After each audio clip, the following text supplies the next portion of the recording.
A nombre del Comité Cívico de Dos Quebradas y la Red Nacional de Veedurías, un saludo de Navidad y Año Nuevo para todos los colombianos. Un año nuevo de prosperidad y que la gente se comprometa a mejorar en fraternidad con sus amigos para que podamos construir entre todos algo mejor.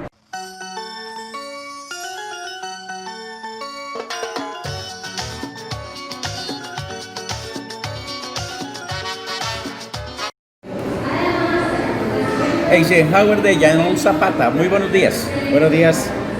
Bienvenido a Esta es mi opinión, ¿cuál es la suya? Y al segmento Opiniones.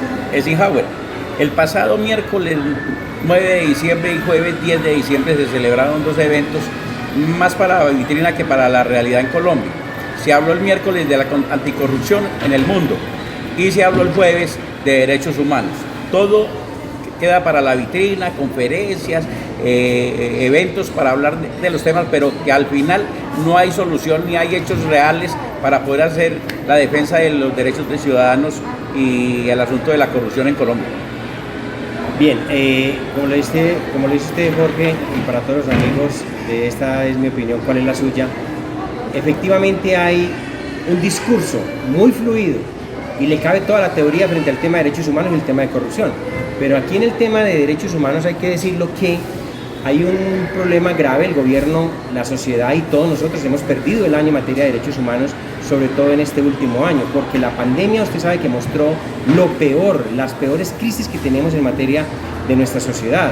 Tema la salud en un caos, y mientras sigamos considerando, por ejemplo, que ya no somos pacientes sino clientes de un proceso mal traído de la ley 100 del 93 y copia de lo que es el sistema chileno, y mire ahora lo que va a haber, una reforma total de eso en Chile, pero con nosotros somos unos malos copietas. Tema de derechos humanos, la no implementación de los acuerdos de las FARC y el Estado permite entonces que haya asesinatos selectivos de líderes sociales, líderes de derechos humanos, líderes ambientalistas, los que luchan contra la minería ilegal, contra los que inclusive opinan contrario a nosotros, como el caso de las opiniones que se dan en este programa.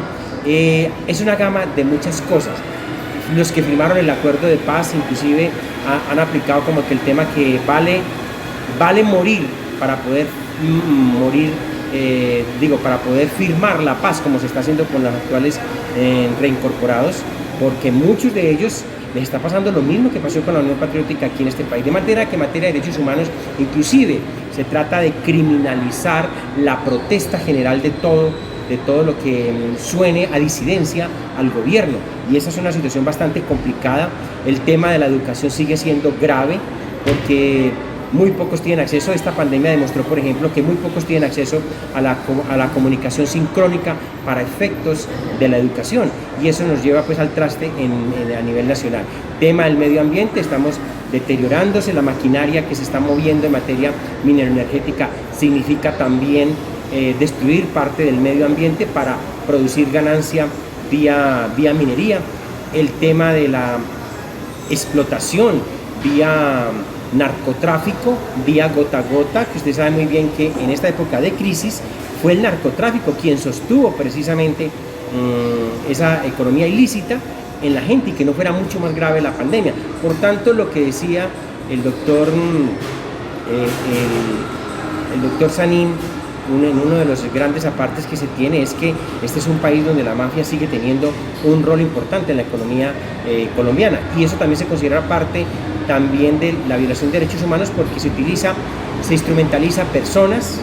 La trata de personas es un tráfico también, el tráfico de armas, la trata inclusive de los niños que se instrumentalizan precisamente para todo el proceso del narcotráfico, el llevar, por ejemplo, niños a domicilio para que lleven la droga de un lado para otro, y violación de derechos humanos. De manera que el tema de derechos humanos es un discurso bastante grande en su teoría, pero que indiscutiblemente nos lleva a una crisis como la que tenemos hoy por hoy.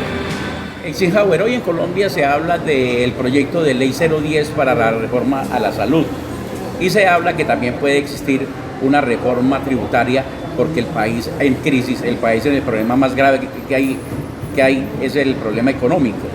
Este país, en el asunto de la reforma a la salud, como todo el mundo quiere que se acaben las EPS, le van a proponer a la gente que se van a acabar las EPS, pero nos van a mandar unas empresas como de seguros para que usted tenga que pagar eso. Menos salud para los colombianos. ¿Qué podemos esperar de lo que el gobierno nacional puede plantear? Mire, yo siempre critiqué desde el momento en que apareció la ley 100 del 93, cuyo ponente en el Senado precisamente fue el expresidente Álvaro Uribe Vélez cuando fue senador. Esa es una copia traída dentro del famoso régimen neoliberal. Esa copia fue traída de Chile, en el cual se crearon los fondos privados de pensiones, también la salud. Usted recuerda que aquí había una unificación en materia de pensiones y salud. Lo manejaba todo el Instituto Colombiano del Seguro Social. Eso era realmente unificado. Y era una vocación pública que se tenía frente a eso. La garantía de la vejez para el tema de salud y la pensión. Ahora, al dividirse eso, con la famosa ley 100, usted ya no es paciente del sistema de salud. Simplemente es un cliente más, en el cual se paga a través de un tercero, que son las IPS y las EPS. Si la situación con la reforma no genera, en otras palabras, la universalidad de ese derecho a la salud, cualquier reforma que se haga serán pañitos de agua tibia. Quiero retomar lo que pasó con la constituyente que se creó ahorita en Chile, hace menos de un mes. La gente votó y el principal instrumento que van a reformar es el acceso a la salud del pueblo chileno. Nosotros, que somos tan malos copietas, debiéramos copiar algo bueno de lo de Chile. Es decir, que el sistema de salud sea de carácter público, no privado, porque eso lo que genera son réditos, pero para el capitalista neoliberal, que genera capital y ganancia del tema de la salud. Es decir, si ese proyecto de ley, tanto en Cámara y Senado, sigue siendo como propuesta que se considere al enfermo o al paciente como un cliente más del sistema financiero y económico del sistema de salud, simplemente la reforma no prosperará y seguiremos con la crisis actual que tenemos. Bueno, y en el asunto de la reforma tributaria, buscando más recursos donde no hay, en un país en crisis, ¿qué podemos pensar? Pues mire, Jorge, nosotros hemos terminado pareciéndonos a quien criticamos. Colombia, su dirigencia ha criticado mucho al gobierno de nuestro vecino de Venezuela, de Maduro.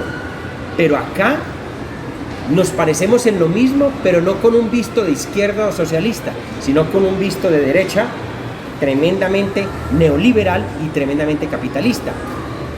Cuando usted escucha que va a haber una reforma tributaria ya propuesta por el señor ministro Carrasquilla y que hoy, al momento en que estamos grabando este programa, usted ya lo ve como el nuevo director o gerente general del Banco Central o del Banco de la República. ¿Qué significa? Que lo que criticábamos de Venezuela es que se concentró el poder en los organismos de control. Usted sabe que en la Fiscalía hay un aliado del presidente, en la Contraloría un aliado del presidente, en la Procuraduría una aliada del presidente que también hace parte del andamiaje costeño de corrupción.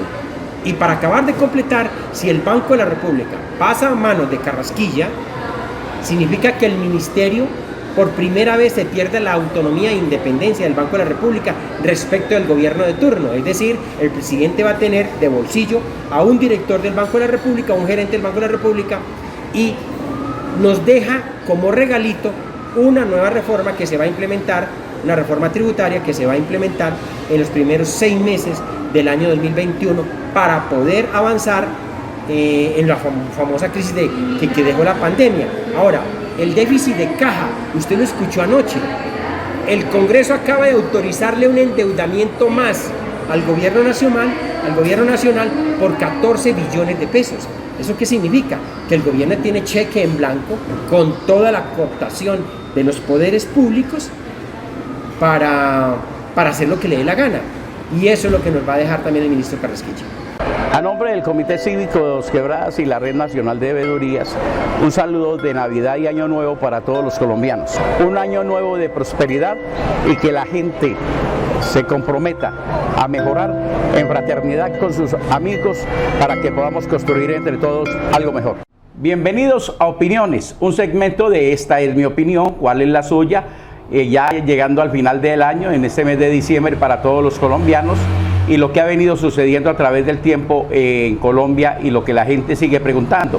Me acaba de llegar una pregunta del Tolima de qué le sirve entrar a la RAP, en la región administrativa de planificación al departamento del Tolima. Yo creo que no le sirve para nada.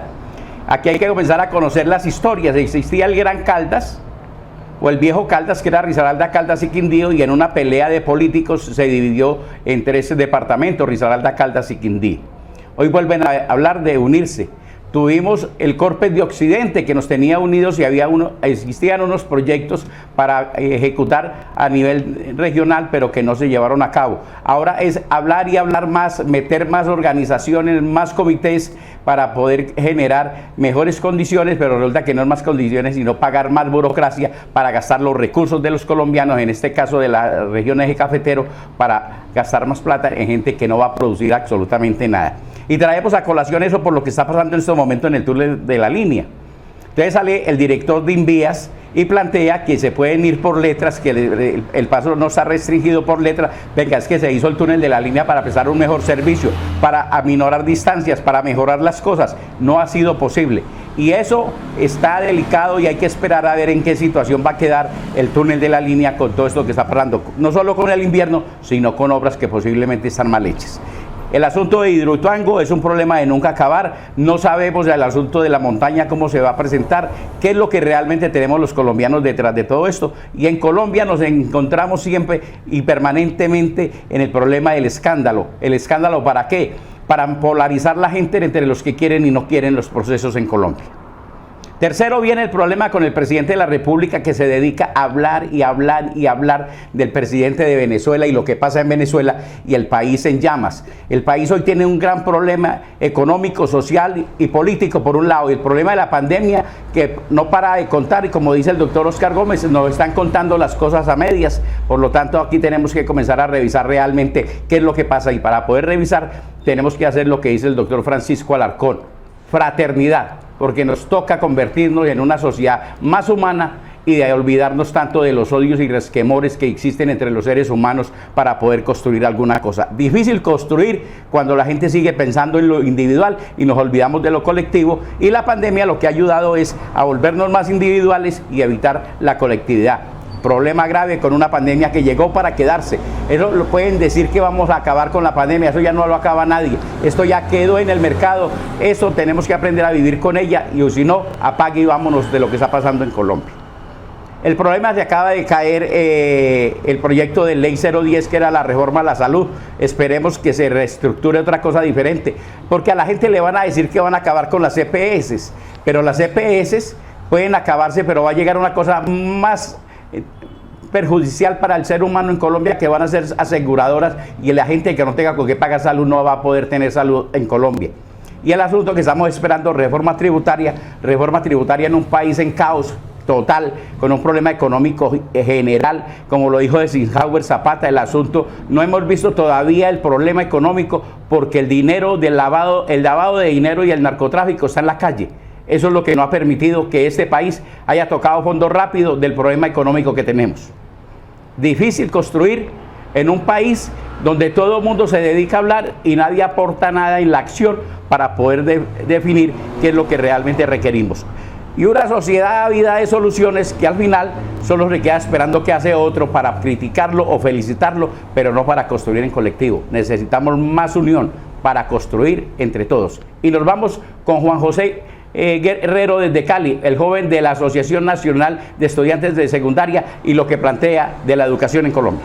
La tesis de grado de Guido Nulle se llamó Responsabilidad Social en los Negocios, Ética y Educación. Pero ¿quién es Guido Nulle? Protagonista de uno de los mayores escándalos de corrupción en Bogotá, una olla podrida que se destapó hace bastante. Concierto para delinquir era uno de los delitos imputados a Guido. ¿Qué está pasando en la sociedad cuando personas con honores académicos más adelante hacen daño irreparable a la misma? Eso es lo que vamos a exponer aquí y mucho más. Mi nombre es Juan José Guerrero. Expondremos 4 razones que nos van a permitir saber qué es lo que ocurre en una sociedad cuando la escuela de verdad no está teniendo coherencia con lo que ocurre más adelante con los alumnos, que terminan convirtiéndose en algo completamente distinto a lo que se enseñó.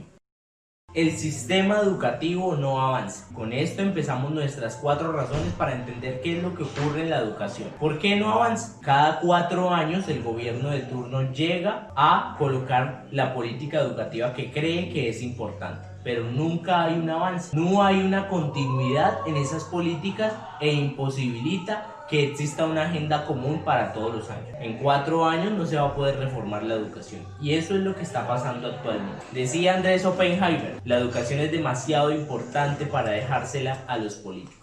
Avancemos hacia la creación de una política pública educativa que permita una carta de navegación en la educación y que cada gobierno no llegue de turno cada 4 años a hacer borrón y cuenta nueva con lo que hizo el otro, porque a mí me parece que esto estuvo mal y esto está bien. Así es como vamos a resolver el problema de un sistema educativo anacrónico que no avanza.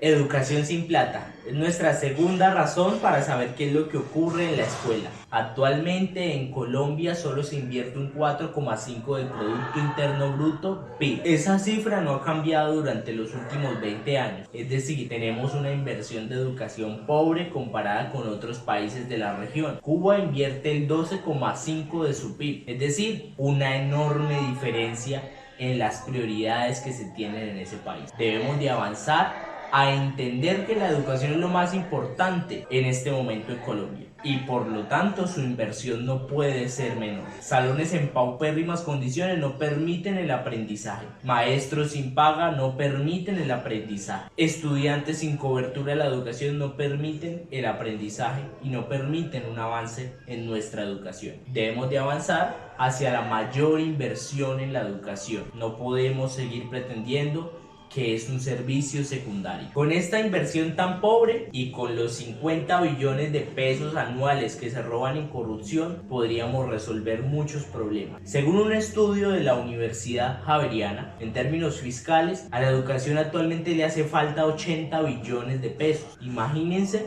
si lográramos fortalecer las instituciones y posibilitaríamos cero corrupción, ¿cuánto podríamos alcanzar en ese sentido? Debemos de avanzar entonces hacia la comprensión de que esta lucha es integral y que los valores y principios no deben quedarse solo en la clase de ética, en la clase de sociales o en la clase de religión. Todo tiene que ver con nuestra educación y con su inversión. Nuestra tercera razón para explicar un poco el interrogante inicial tiene que ver con lo que se enseña en la escuela. Primero, no hay un modelo pedagógico actualizado. Seguimos con el mismo pedagógico de hace 50 años y la educación está alejada de la realidad de los estudiantes, alejada del salón, alejada del pupitre donde está el estudiante todos los días. Empezando porque todo lo que se enseña se impone, preguntas que tú nunca te has hecho. De allí empezamos con nuestro gran problema. Como lo explica Pablo Romero Ibáñez, la educación actualmente lo que hace es crear un sujeto alineado, pasivo, pero no es capaz de crear un sujeto curioso, amante del conocimiento, con gran apetito de saber cada día más. Es un problema que debemos de avanzar hacia la comprensión de que la escuela también es sociedad. No podemos pretender enseñar todos los valores del mundo en la clase de ética sin tener que conectarlos con lo que ocurre en el país todo el tiempo. Masacres día de por medio. Cada 2 horas un feminicidio. Altos índices de violencia e intolerancia. Cada 12 horas un condenado por abuso sale libre. Tenemos que comprender que existe una sintonía entre lo que vive el estudiante en su vida cotidiana y lo que vive en el salón de clases. No podemos seguir pretendiendo que una cosa es distinta a la otra. Sumémosle a todo lo anterior una televisión donde el estudiante todo el tiempo ve un culto al narcotráfico, una radio llena de chismes, unas revistas llenas de chismes de farándulas que no tienen nada que ver con la persona. Es decir, tenemos una desconexión grande entre lo que está pasando, entre lo que es verdaderamente importante para el estudiante y para su comprensión de sí mismo. Todos somos iguales en el país más desigual. Colombia, el tercer país más desigual del mundo, sigue pensando que las metodologías deben ser las mismas a la hora de enseñar, que los estudiantes tienen los mismos ritmos de aprendizajes todos y que todos van a ser iguales. No, señores, Tenemos que cambiar esa concepción equívoca que nos ha llevado a seguir en el mismo anacronismo, la misma escuela vieja de siempre. La escuela tiene estudiantes que cada uno son distintos. Debemos de entender que el estudiante llega al colegio ya con unos conocimientos propios de lo aprendido en su casa, ya con unos conocimientos propios de lo aprendido en el entorno. Cualquier cosa influye en la diferenciación de un ser humano con otro. Nada es homogéneo, todo es completamente distinto.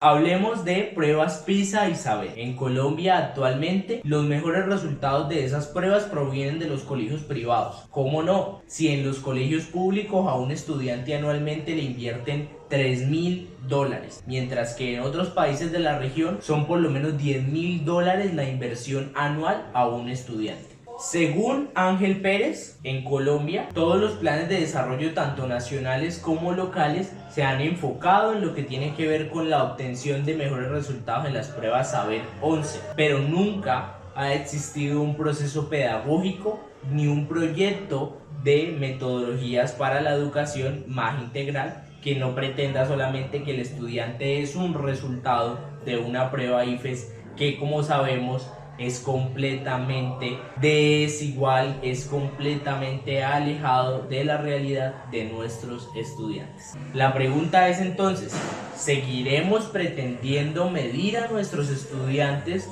con pruebas, primero, que no son pertinentes, y segundo, que pretenden que el estudiantado es homogéneo, que es igual, que las condiciones de vida de ellos no influyen a la hora de resolver el examen de pruebas Saber 11? A modo de conclusión, lo que hemos visto y experimentado en todo el transcurso del video es que estas razones son transversales, es decir, tienen una conexión. Debemos entender que la escuela también es sociedad y que por más que tengamos los mejores resultados en las pruebas Saber 11 o PISA, no vamos a avanzar como sociedad teniendo los más altos índices de corrupción, de feminicidios, de agresión, de masacres, de politiquería y de corrupción.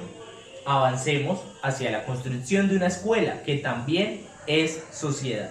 Si te gustó el video, dale like, suscríbete y nos veremos en una nueva ocasión. Muchas gracias. Era Juan José Guerrero desde Cali hablando de la educación, y hablar de la educación es hablar de muchas maneras. El problema grave en Colombia con la educación, en las peleas viscerales que estamos teniendo con todo el mundo.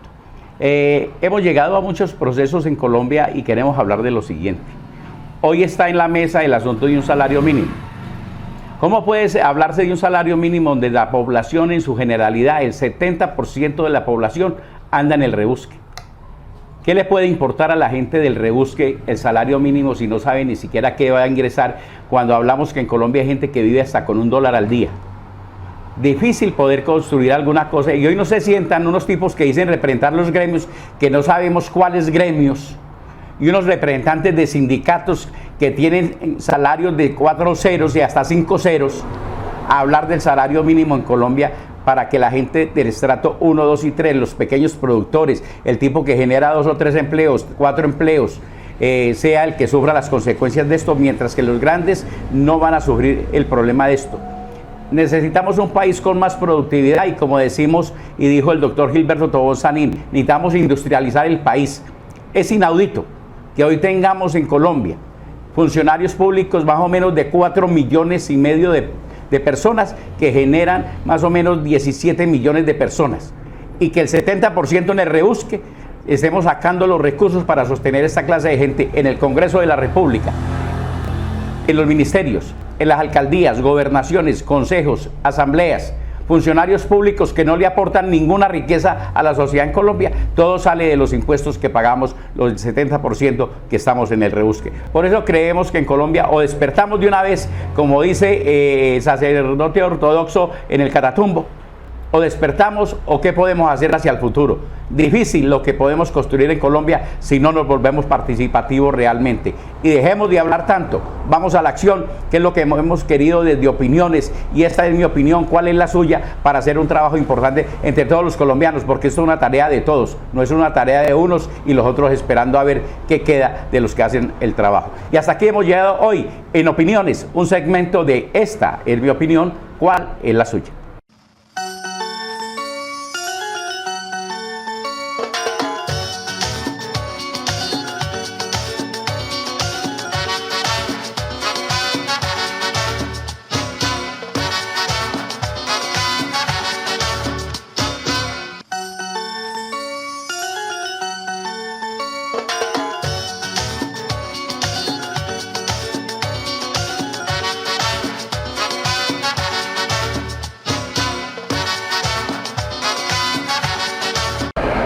del Comité Cívico de Dos Quebradas y la Red Nacional de Veedurías, un saludo de Navidad y Año Nuevo para todos los colombianos. Un año nuevo de prosperidad y que la gente se comprometa a mejorar en fraternidad con sus amigos para que podamos construir entre todos algo mejor.